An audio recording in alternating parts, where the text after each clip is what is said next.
4 sages once ascended into the Pardes, the orchard of heaven. 3 suffered greatly. Ben Azai reportedly gazed into raw divinity and fell from his feet, never to draw another breath. Ben Zoma kept his life but lost his mind, and Elisha ben Abuya, deemed the other, turned away from the light and left the tradition. He's remembered now as a heretic. Only Rabbi Akiva entered in peace and left in peace. This rabbinic anecdote, preserved orally for roughly 2 millennia, offers a window into early Jewish mystical experiments, attempts to ascend through heavenly palaces, to behold the divine throne, and to survive that encounter with a mind and life intact. Kabbalah is not only the preserve of medieval rabbis or modern celebrities.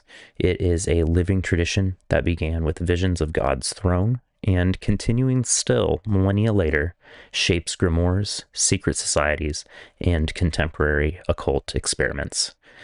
My name is Smoke a Tide Pod, and if you like real-life weirdo stuff, please consider giving this video a like and dropping a sub. It means a lot and helps the channel immensely. And now your story. From the dangerous ascents grew the Hekhalot texts. These are manuals of passwords, angelic names, and ritual sequences that map the palaces of heaven like checkpoints of a journey. They describe the throne, angelic liturgy, and the risks of approaching too close. Guarded by secrecy, these techniques were reserved for practitioners who, through immense study and preparation, sought to touch the divine. As the scholar Moshe Idel notes, the Hekhalot literature represents a complex system of mystical ascent, combining visionary experience with ritual precision. Centuries later, these images and techniques rippled outward. In Safed, Isaac Luria, the RE, reframed them into a cosmic drama of contraction, shattering, and repair. In Renaissance Europe, scholars such as Picadello Mirandola and Cornelius Agrippa grafted Kabbalistic ideas into Christian theology and occult philosophy. Eliphas Levi sketched the Tree of Life over tarot cards. Aleister Crowley retooled it for thelema, and further, the Hermetic Order of the Golden Dawn built rituals around it. Rosicrucians, Theosophists, and modern magicians found in Kabbalah a flexible map of the unseen. Jewish mysticism has roots in the biblical era, where prophetic figures such as Elijah and Ezekiel experienced visionary encounters with the divine. Ezekiel's vision of the heavenly chariot, the Merkava, became a foundational image for later mystical speculation. Apocalyptic literature from the Second Temple period, including 1 Enoch and Daniel, introduced complex angelologies, eschatological themes, and the notion of heavenly ascent. According to the medieval commenter Rashi, Ezekiel's chariot is the ultimate symbol of divine presence and movement. From the 5th BCE onward, 2 esoteric strands emerged. It's Ma'aseh Merkava, which is the work of the chariot, and Ma'aseh Bereshit. This is the work of creation.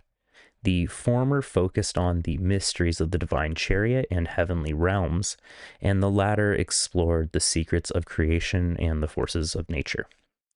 After the Babylonian exile, prophetic revelation waned and attention shifted to canonization and exegesis of scripture. Yet a lesser prophetic inspiration, Ruach HaKodesh, persisted, and apocalyptic and proto-mystical circles, for example, the Qumran community, continued to develop visionary literature. King Solomon grew in popular imagination as a master of hidden wisdom. Traditionally credited with Proverbs, Ecclesiastes, and Song of Songs, Solomon became an archetype for Choma, or wisdom, a mediator between divine light and the created world.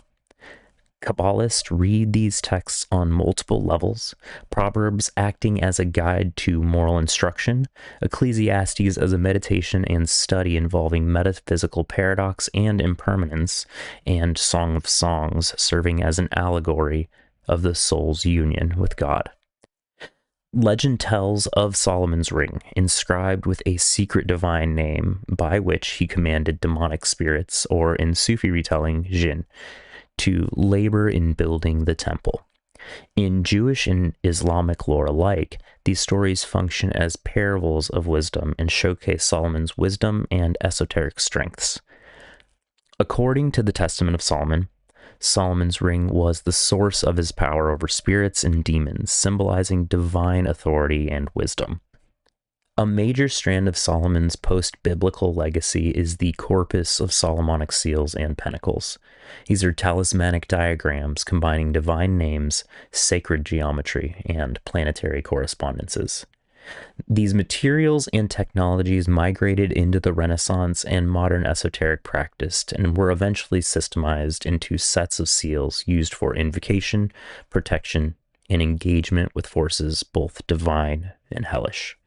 Key Solomonic texts that influenced Western occultism include the Greater Key of Solomon, the Lesser Key of Solomon, and the Testament of Solomon.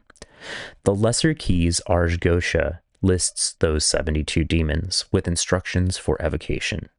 Other sections provide angelic invocations tied to zodiac and planetary systems. Between the 2nd and 9th centuries of the Common Era, Jewish mysticism crystallized in the Hekelo and Merkava literature. These texts describe visionary ascents to the heavenly palaces and the throne of God. The adept, through ascetic preparation, recitation of divine names, and mastery of angelic seals, would journey through the heavens, confronting angelic guardians and seeking a vision of divine glory. Key works and motifs include the Lesser Palaces, which detail Rabbi Akiva's ascent, the Greater Palaces, outlining Rabbi Ishmael's. Work of the Chariot is a collection of hymns and visionary accounts. 3 Enoch recounts Enoch's transformation into the archangel Metatron, and the Shiur Kumah, which is a measurement of the body and presents an anthropomorphic vision of God, and later influenced the Kabbalistic notion of Adam Kedmon, which is a primordial man.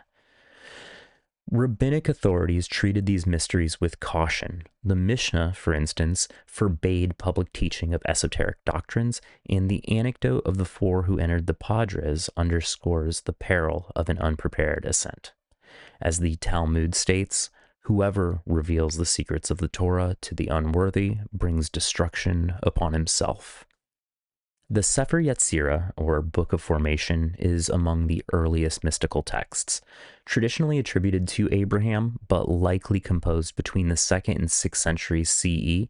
It presents a cosmogony in which God creates the universe through the 10 Sephirot and 22 letters of the Hebrew alphabet. Key themes include the creative power of letters and numbers, the 3 mother letters, Aleph, Mem, and Shin, symbolizing air, water, and fire, and an early doctrine of the Sephirot as an abstract principle. According to the Sefer Yetzirah, by means of the 22 letters, God created the universe and all that is within it. The Sefer HaBachir, or Book of Brightness, published in 12th century Provence, marks a notable shift in Kabbalistic thought. Though pseudepigraphically attributed to Nehunya ben Hakana, modern scholarship dates it to the late 12th century. The Bahir introduces systematic discussion of the Sephirot, the notion of Gilgul, or transmigration of souls, symbolic interpretation of letters, and the idea that evil can be a principle within the divine economy, themes that reemerged in later Kabbalah. As Gershom Scholem observed, the Bahir is the first text to present the Sephirot as a systematic structure, laying the groundwork for later Kabbalah. The Zohar is the most influential Kabbalistic work, appearing in late 13th century Spain. Traditionally ascribed to Rabbi Shimon Bar Yochai, modern scholarship commonly credits Moses de Leon with its composition or compilation. The Zohar is a mystical commentary on the Torah, written in an artificial Aramaic and framed as dialogues among Rabbi Shimon and his disciples. The themes include the Sephirot as dynamic, interacting emanations that structure the divine and the cosmos. Central themes of the Zohar include the Sephirot as dynamic, interacting emanations that structure the divine and the cosmos. A symbolic hermeneutic that reads at the Torah as concealing deeper mystical meanings.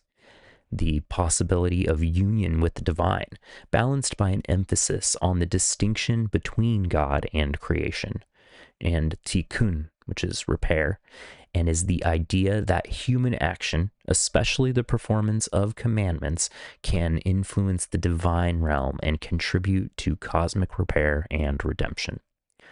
According to the Zohar, the Torah is a tree of life to those who grasp its secrets, and a tree of death to those who do not. Through the 13th century, Abraham Abulafia developed an experiential or ecstatic Kabbalah focused on prophetic union with the divine. His techniques included letter permutations, recitation of divine names, breathing exercises, and bodily postures intended to induce ecstatic states. Abulafia reinterpreted the Sephirot as psychological stages in the soul's ascent and described a goal of mystical identification with the divine intellect. Abulafia wrote, "The ultimate goal of the mystic is to unite with the divine intellect through the powers of the letters." The 1492 expulsions and the spiritual crisis that followed found a creative response in Safed. Isaac Luria, the Ari, revolutionized Kabbalah with doctrines such as Tzimtzum, or divine contraction, the shattering of vessels, and the scattering of sparks that require human effort to gather and elevate. Lurianic Kabbalah also systemized doctrines of Gilgul, or reincarnation, and complex interactions among the Sephirot. Isaac Luria taught the world is a broken vessel, and it is our task to gather the scattered sparks and restore divine harmony. Hasidism, an 18th century revivalist movement in Eastern Europe, popularized an accessible devotional form of mysticism rooted in Lurianic Kabbalah. Founded by Israel ben Eliezer, the Baal Shem Tov, Hasidism emphasized devekut, or cleaving to God, joy in worship, the immanence of God in daily life, and the role of the tzaddik, or religious leader, as a spiritual guide. Hasidic practice includes ecstatic prayer, storytelling, and communal celebration. The Baal Shem Tov said, "Serve God with joy, for joy is the vessel that contains the divine presence." Hasidism has faced some opposition from certain rabbinic authorities who feared antinomian tendencies and messianic excesses, but it eventually became a central force in Jewish religious life. The academic study of Jewish mysticism was transformed in the 20th century by Gershom Scholem, whose historical and philological work established Kabbalah as a central subject in Jewish history. Scholem emphasized the creative tension between mystical speculation and normative Judaism and critiqued popular and occult appropriations of Kabbalah. Moshe Idel introduced a phenomenological and comparative approach, distinguishing between theosophical theological Kabbalah, concerned with the structure of the divine world, and ecstatic prophetic Kabbalah, focused on personal mystical experience. Idel highlighted the diversity and experiential dimensions of mystical practice. Scholem wrote, "Kabbalah is the heart of Jewish mysticism, a living tradition that bridges the human and the divine." And Idel observed, "Mystical experience cannot be reduced to doctrine. It is a dynamic and personal encounter with the divine." Jewish mysticism, Christian mysticism, and Islamic Sufism share core themes: the quest for union with the divine, the value of esoteric interpretation, symbolic language of letters and images, and processes of annihilation and transformation of the self. Yet they differ in theological framing and practice. Kabbalah is rooted in Jewish monotheism and Torah observance. Christian mysticism often operates within a Trinitarian framework, and Sufism emphasizes Tawhid, the uncompounded oneness of God, in practices such as dhikr, or remembrance.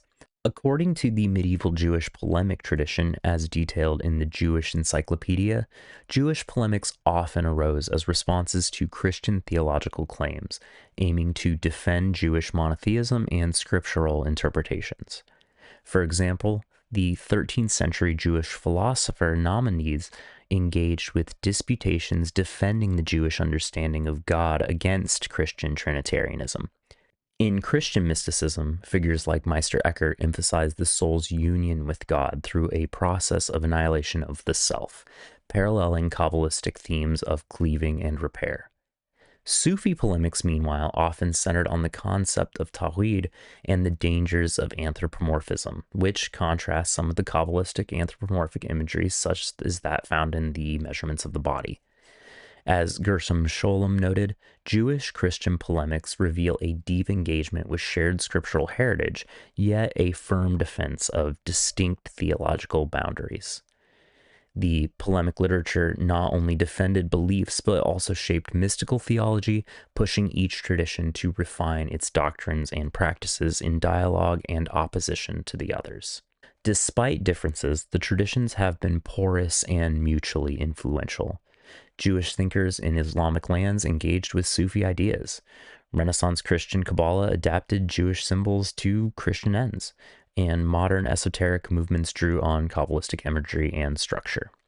Renaissance Christian Kabbalah reinterpreted Kabbalistic symbols within Christian theology, sometimes mapping the upper Sephiroth into the Trinity. In the 19th and early 20th centuries, occultists such as Eliphas Levi and organizations like the Hermetic Order of the Golden Dawn further adapted Kabbalah into ceremonial magic, tarot correspondences, and ritual systems that influenced later figures, including Aleister Crowley. These appropriations transformed Kabbalah into a universal symbolic system for Western esotericism, even as they often diverged from Jewish theological commitments. Aleister Crowley described the Kabbalistic tree of life as a ladder for the magician's ascent into the divine, a framework for understanding the cosmos and the self. The Hermetic Order of the Golden Dawn incorporated Kabbalistic symbolism extensively, using the Sephiroth as correspondences for tarot cards, planetary influences, and ritual paths. This synthesis created a rich symbolic language that influenced modern Western occultism. The adaptations of Kabbalah in Western esotericism often involved a syncretic blending of Christian, Hermetic, and Jewish mystical elements.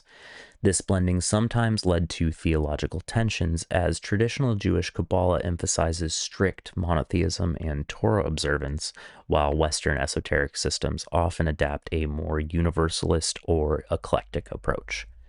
As scholar Antoine Favre notes, Western esotericism's use of Kabbalah reflects both admiration and transformation, reshaping Jewish mystical concepts to fit broader metaphysical frameworks.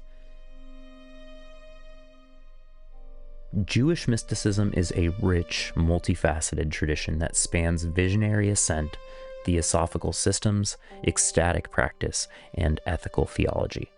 From the Pardes to the Safed school, from the Hekhelot manuals to the Zohar, its images and doctrines have shaped both Jewish life and broader mystical and esoteric currents. Understanding Kabbalah requires attention to its textual history, ritual practice, and the ethical responsibilities that accompany hidden knowledge. As Gershom Scholem famously stated, to understand Kabbalah is to understand the soul of Jewish mysticism itself. Thank you so much for sticking around to the end. Again, my name is Smoke a Tide Pod, and if you enjoyed, please drop a like. And if you'd like to hang out, find me on Twitch. We'll watch some tapes.